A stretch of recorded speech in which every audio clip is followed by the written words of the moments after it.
Good afternoon, everybody. Thank you very much for joining the presentation. Andy and I will split this between us over the course of roughly the next 30 minutes.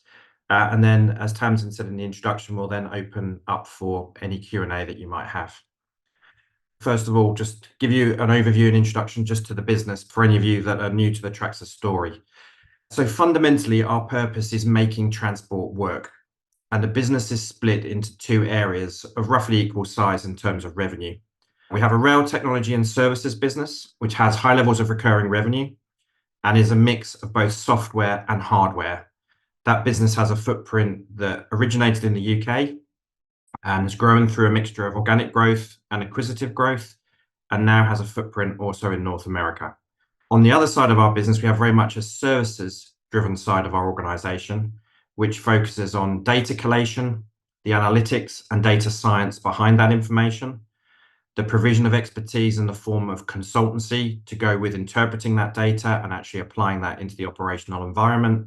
And then we also have an events business that runs major sporting events and major music festivals across the UK. And increasingly what we're looking at is how do we bring together data, software and product provision together to form a really powerful combination of events that can help transport providers, local authorities, governments make decisions that link together big investment projects, improvements in performance of public transport, and also ultimately improve sustainability outcomes through decarbonisation.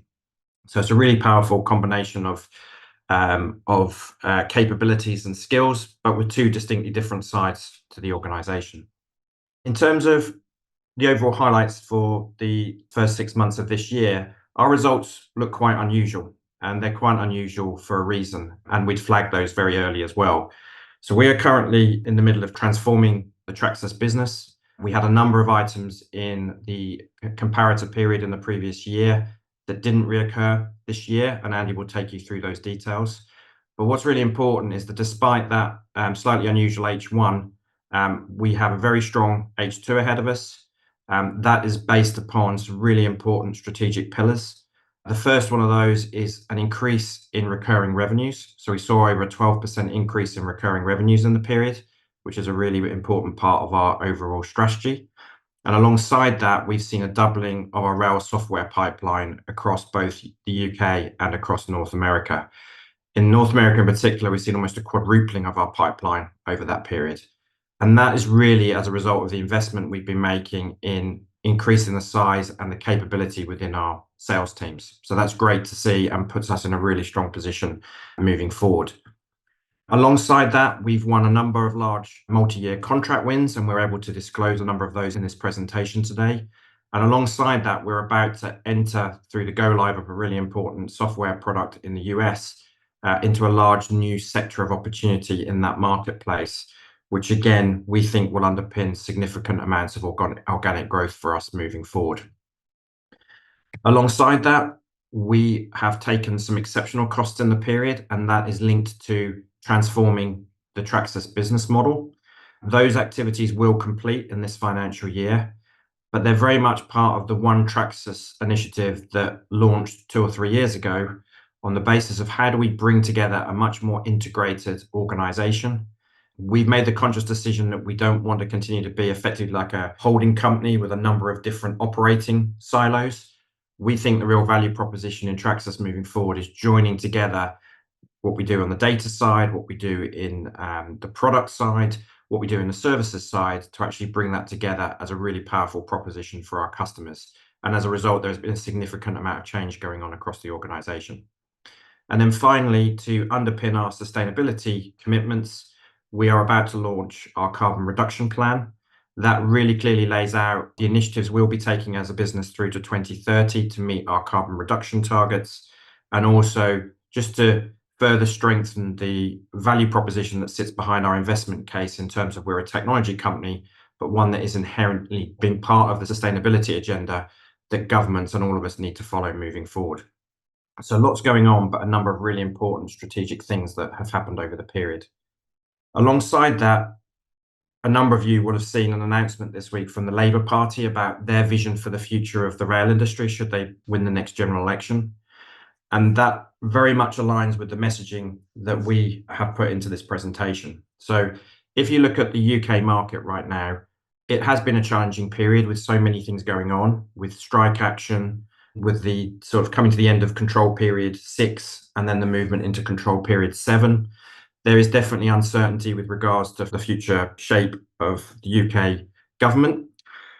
But what's really interesting is that we think what Labour are proposing actually will open up new opportunities for us moving forward. So a number of train operators are already nationalised or run by the government by a department called the Office of Last Resort. Those operators are continuing to invest. They have budgets and funding available to make improvements to their service and the technologies that they choose to make. And there seems to be more certainty of direction for those train operators than some currently owned in the private sector.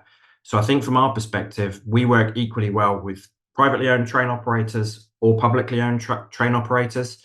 I think for us, what's just important is we see that long-term strategy in front of us where the industry can continue to invest and continue to look at ways in which you can use technology to make improvements to train performance, its reliability, to the customer choice that you give people through smart ticketing, through delay repay, and through other features.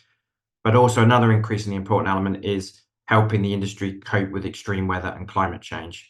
As you can see on this slide, there is a large chunk of money has been allocated in control period 7, so that's for the next 5 years, to help the industry understand what the impact is going to be of extreme weather here in the UK. And we're well placed with our data analytics and geointelligence capabilities to be able to help in that area.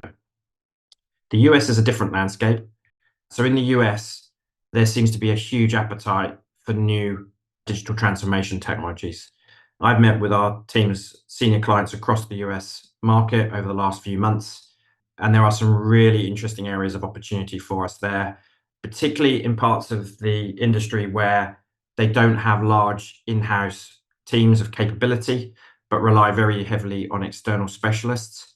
We've got a really interesting portfolio of products, both already present in North America, but also obviously in the UK, where we think there are going to be significant opportunities, both across the passenger rail space, the freight space, and also specifically with private operators like port operators and industrials, all of whom are under pressure to both get improvements in operational efficiency, but also to drive significant improvements in safety levels. So there is lots of noise around government change in both the UK and the US, but we think we are really well placed to be able to gain increased market share and grow our business both organically and importantly also through acquisition. So Andy, can I hand over to you now just to provide everybody with an overview of the financials, please? Yes, thanks, Chris. So our financial performance in the first half was overall in line with our expectations, and it really reflects where we are on our journey to transform the business, to implement a new operating model, and to build the pipeline of opportunities that will allow us to accelerate growth going forward. As we explained with the full year results back in November, our revenue growth in FY24 will be much more weighted towards the second half of the year. That reflects both the timing of milestone deliveries that we have in the order book, as well as some revenue items in the first half of 2023 that didn't repeat. In total, there's about £3.5 million of those, and I'll talk you through the details of those when we get into the divisional overviews. As Chris mentioned, we have seen continued strong growth in our recurring revenue in the Rail and Technology Services division. That was up 12% to just over £12 million, and that's a really important strategic focus for us. And we've continued to see high activity levels in the Data Analytics, Consultancy and Events division, where revenue in total was up 3%. Our EBITDA margin in the period was lower than you'd normally expect from us. That includes both the revenue phasing and the mix effect, and also the investment that we're putting into the business to enhance our commercial capabilities as well as our technical and delivery capabilities. And we're already starting to see the benefit of that with the significant pipeline growth that Chris mentioned earlier. We are well positioned to return this business to growth in the second half of the year. And as we do that, we will also see a recovery in our EBITDA margin. So we expect for the full year 24 to be delivering an EBITDA margin that's consistent with the historical levels you've seen from the business. And then, as Chris mentioned, we have incurred £1.3 million of non-repeating exceptional cash costs in the period. That's associated with delivering the transformation activities. I'll take you through the details of those in due course. We expect approximately another £1 million of those in the second half of the year to complete those activities by the end of this financial year. Just looking now at the divisional performance. So in terms of the Rail Technology and Services division, this is where we had approximately £2 million of that non-repeat revenue in the first half of last year associated with perpetual licenses where revenue is recognised at a point in time. And strategically, we are looking to move our business model more towards a recurring revenue model and move away from those large, lumpy items of revenue. Some of that was in the UK. So we have seen underlying growth in the UK side of this division. The other part was in North America. And we will see a slightly softer full year performance from North America this year as we build the pipeline of opportunities. But as Chris said at the start, that is growing rapidly. And we're excited about the future opportunities in that part of our business. In the Data Analytics Consultancy and Events division, we also had some non-repeat revenue items here. This was mostly in our data analytics business and related to some contracts in Ireland, public sector contracts, which were taken in-house by our customers. In many cases there, they also transferred our teams and took over our teams that were delivering that. So whilst it's given us a revenue headwind, the EBITDA effect from a group perspective was much more modest. And again, we have seen underlying growth in that part of the business. And we continue to see high activity levels in the traffic data and events business that was integrated last year. Events in particular has seen some important contract renewals in the period and some new contract wins, including for fixed venues. So as well as supporting greenfield music festivals and sporting events, we also support fixed venues such as sports stadium, shopping centres and places like that. And that gives us a nice level of repeat monthly revenue alongside the once or twice a year events that we support. From a cash perspective, the group continues to generate healthy levels of cash.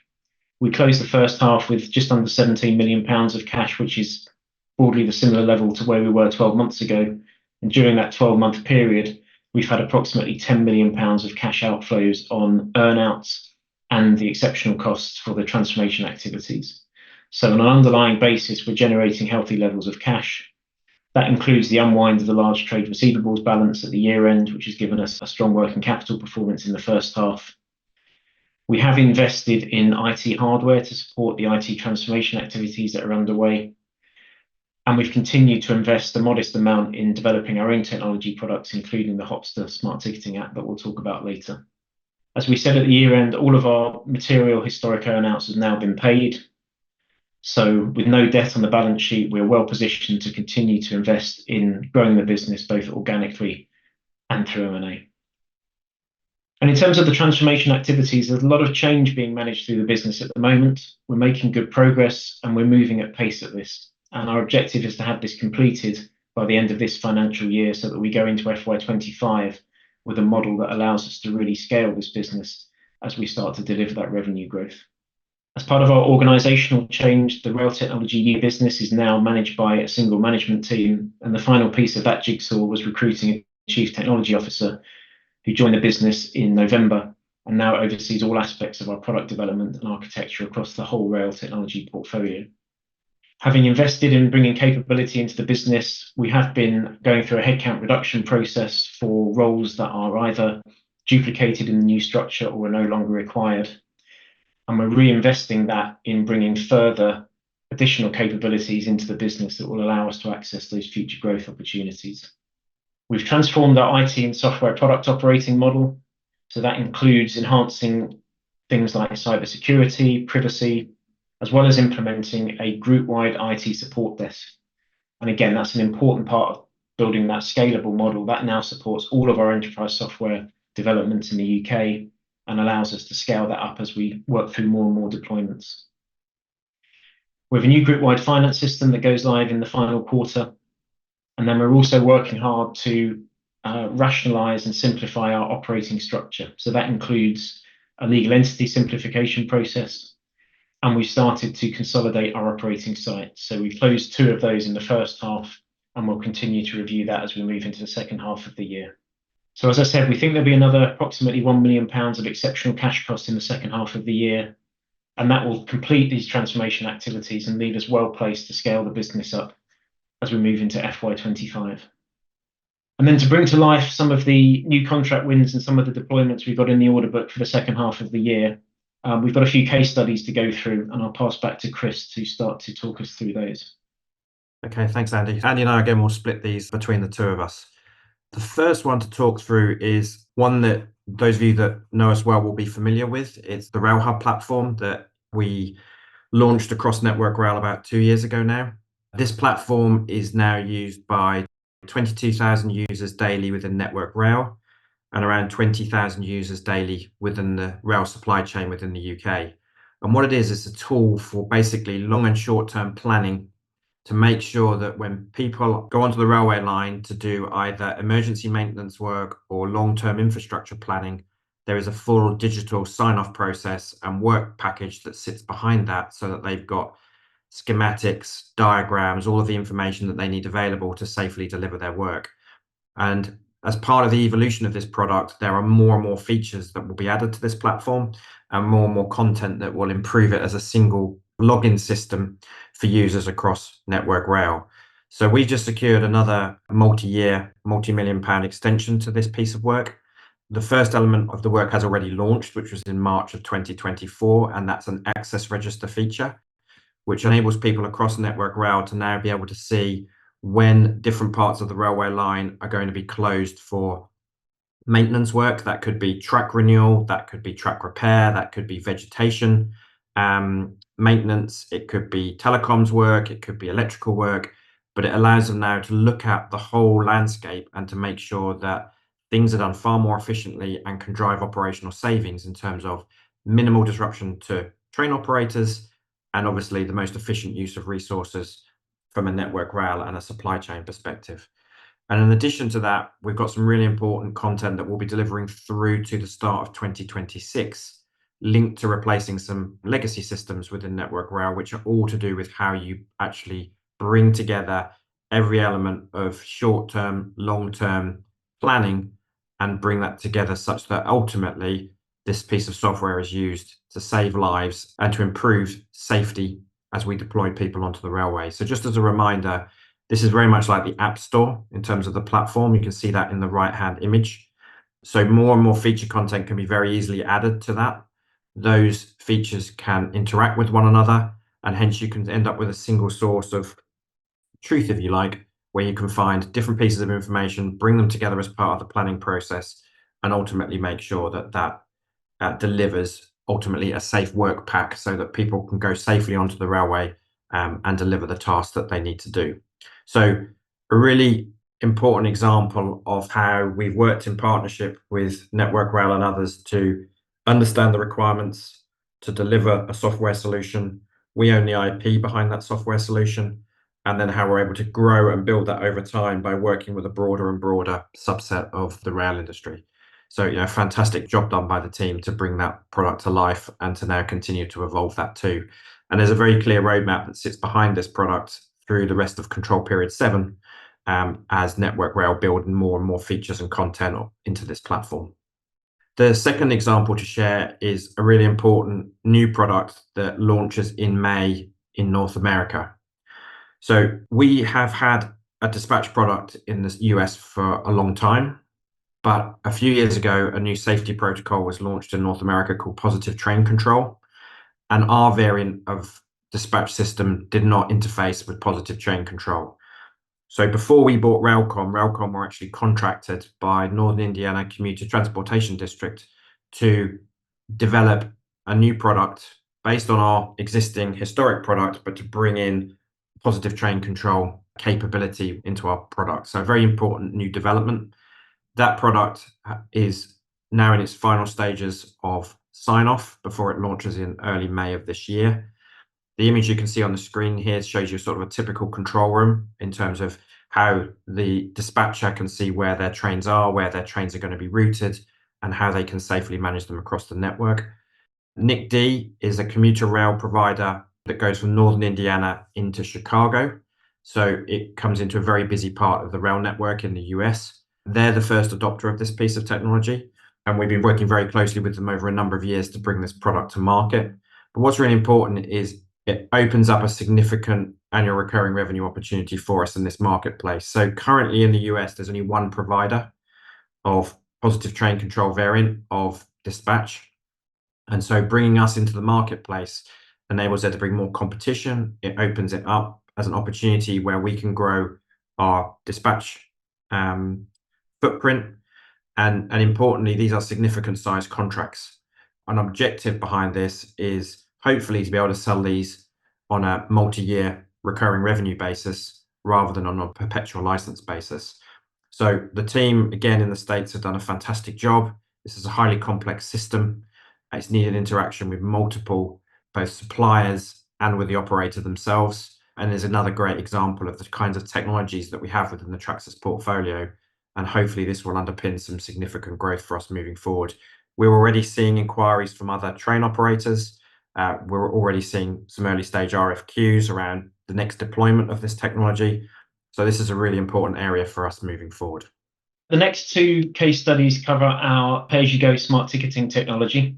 That has been deployed now in South Wales for Transport for Wales, and that is running the first contactless bank card version of that solution on the National Rail network outside of Transport for London.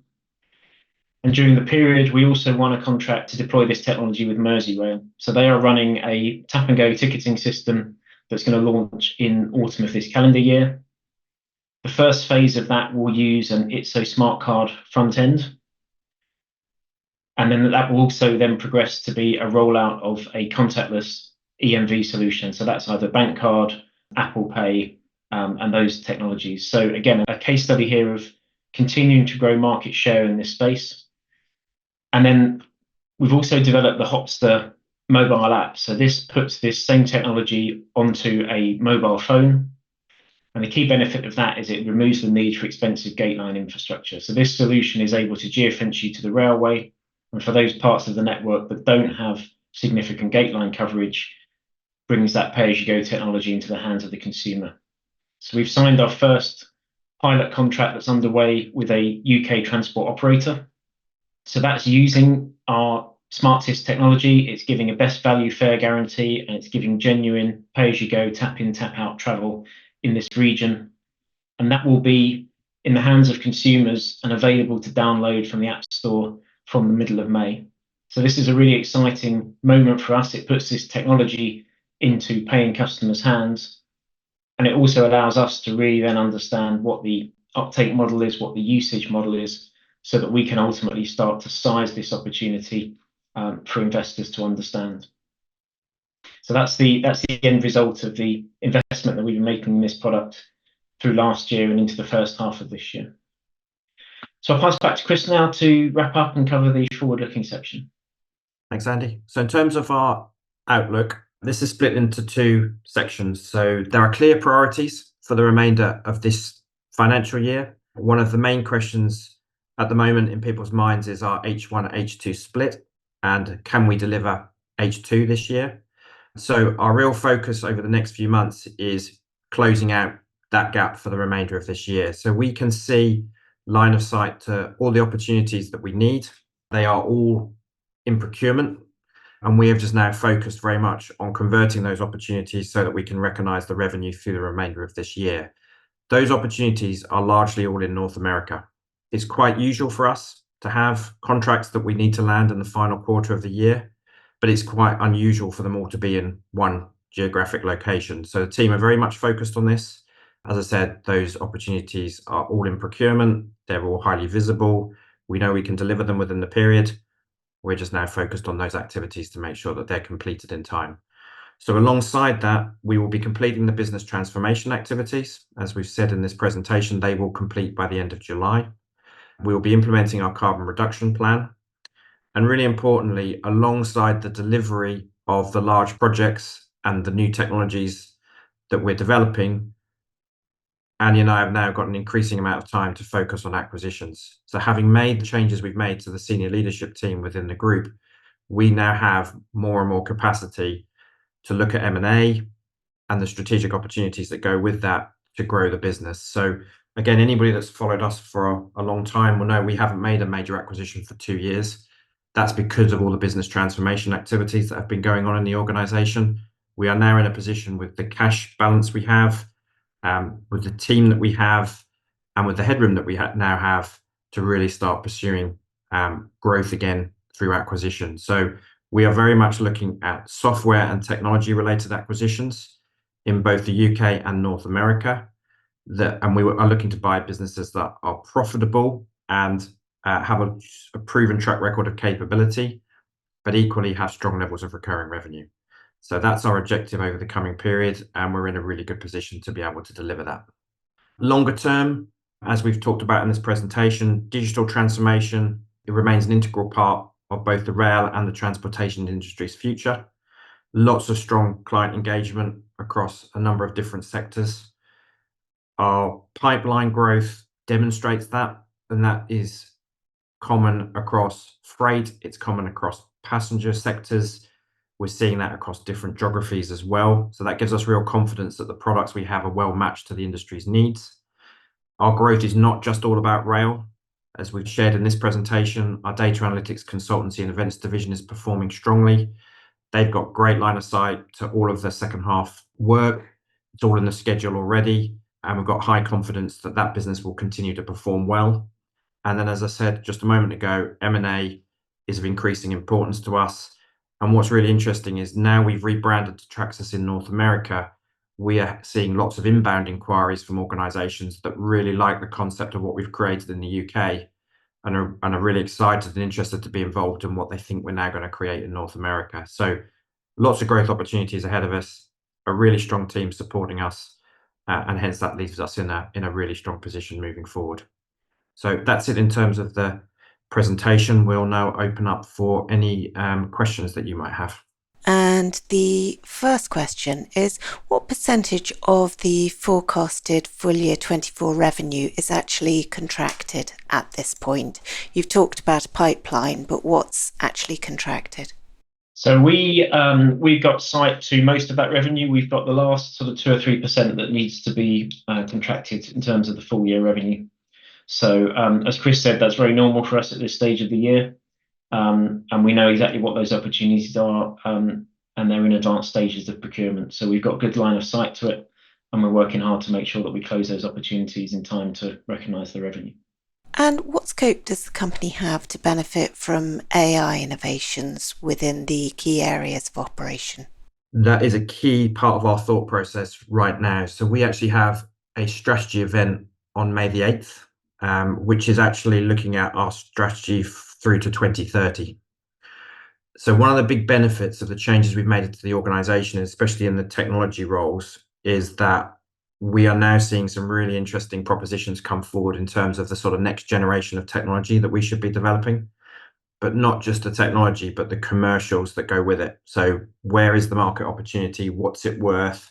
How do we monetize it? So one of the key themes on our strategy event is actually each business unit for the first time will be presenting comprehensive technology roadmaps. And as you can imagine, one of the key themes of those presentations is data, machine learning, and AI, and how we play our part in terms of so what capabilities do we develop ourselves, and what capabilities do we buy in or use because there are standard tools out in the industry that we can plug into our products. So it's very much front and center of our thinking, and as you can imagine, given the vast amounts of data we collate across the transportation industry, it's something that's going to play an absolutely key role for us moving forward. And you've referred to the fact that a nationalised railway wouldn't affect you very much, or it could be beneficial. Could you just explain how nationalised is different from unnationalised railway management? That is a great question. So today, if you are managed by the Office of Last Resort, and there's 4 train operators in the UK they are LNER, Transpennine Express, Southeastern and Northern. In those circumstances, you're already effectively nationalised. You're being run by an arm's length government organisation, which is headed up by experienced rail people. The private sector TOCs today have to refer any quite low levels of spend to the Department for Transport for authority to spend those sums of money. So it really depends where you draw the line in terms of private versus public. So there are a number of privately owned train operators, but they are quite tightly controlled by government in terms of where they can and can't invest. So it's quite a grey area at the moment to kind of explain exactly what that means. I think from our perspective, what we see is the more of the train operators that are owned and managed by the OLR appear to have, at least from our perspective, greater access to funds and ability to move more quickly. However, we've got strong relationships with all of the different train operators, and hence, really, I guess from our point of view, we are quite agnostic as to which way that model works.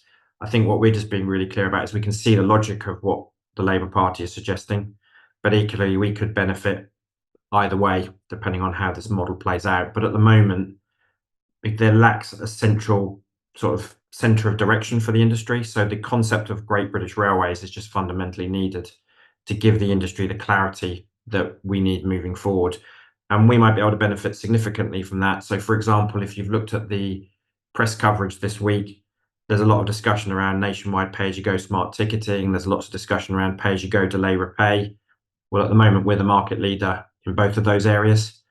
And that's before you start talking about some of the other areas in which we operate. So I think our objective is to stay very close to government, and just to make sure that we are involved in those discussions and aware of those plans such that we can adapt appropriately moving forward.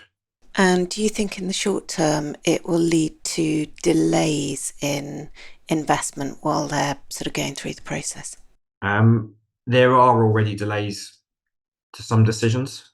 Again, what is really important is that you've got a big enough pipeline that you can cope with those movements and changes. So one of the hardest jobs we have is actually predicting the procurement timeline. So just because you're told you've won something doesn't mean to say you're going to see a purchase order immediately. A lot of these things can take quite a long time because of the approval process they have to go through. So there is definitely an impact. But given the size of our pipeline, what we benefit from is the fact that there's real optionality there. So our overall objective is just continuing to focus on growing that pipeline. We've changed our commercial model in the UK. So we're now selling in rail technology, we're selling our whole portfolio on a key account basis. So rather than silo selling, we're trying to make sure that we're picking up the most that we possibly can by widening out the customer's awareness of our portfolio of products and how they interact with one another. So we're still seeing strong pipeline growth in the UK. What's interesting is the size of the average opportunity is much bigger in North America than it is in the UK. So although we're still seeing lots in the UK, the US looks to us to have a far more exciting long-term growth prospect. So I think UK, we continue to grow organically. We can continue to grow organically at strong levels. But certainly the changes that are being proposed would just help give much more clarity and perhaps help accelerate some of that a little bit faster. So in the US, regarding PTC, what's the competitive landscape in these solutions in particular? And are there applications for freight operators as well? So there's currently, in the PTC dispatch space, there is currently only one other provider of that solution. So when our product goes live next month, we will be the second provider. And yes, there are applications in the freight space, we believe, as well as in the passenger space. So PTC becomes most relevant where you've got commuter passenger rail operating on the same rail line as freight trains. And if you've got that, then it's quite important that everybody's using a system that can interface and can talk to each other. So yeah, definitely opportunities in both areas. Just to add to that a little bit more, that what is important in our strategy in the States is where we target our sales efforts. So there are much larger operators in the US that have their own resources and they don't rely very heavily on external suppliers. So we're therefore not spending a huge amount of time in those areas. There are others that don't have any real depth to their internal capability because they're much smaller and they rely very heavily on external partners. So we're being very selective in terms of who we approach and then who we work with to make sure that we're getting making the most of the opportunity that we believe exists in that marketplace. And the operating margin has been hit in this period.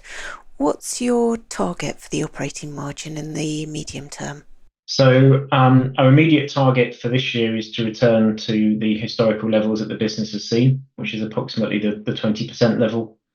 The strategy work that we're going through that Chris mentioned next month will allow us to really set out what we think that flight path looks like over an extended 3 to 5 year period.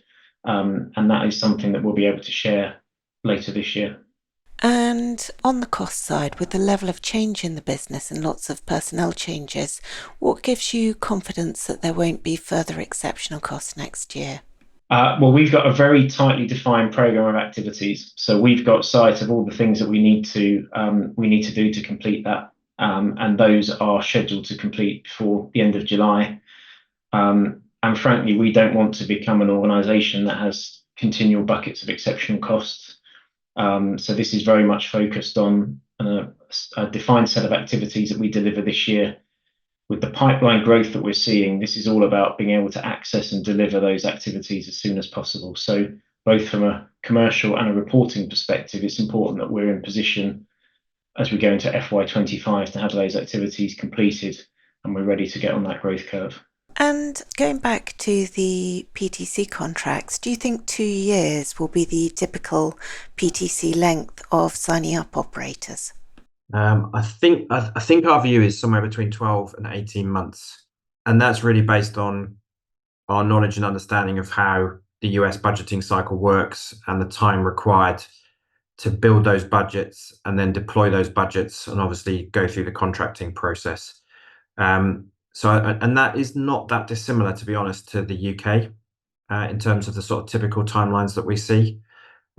So we would expect to be seeing in probably the back end of H1 of next year, the first of those next generation of dispatch contracts being awarded.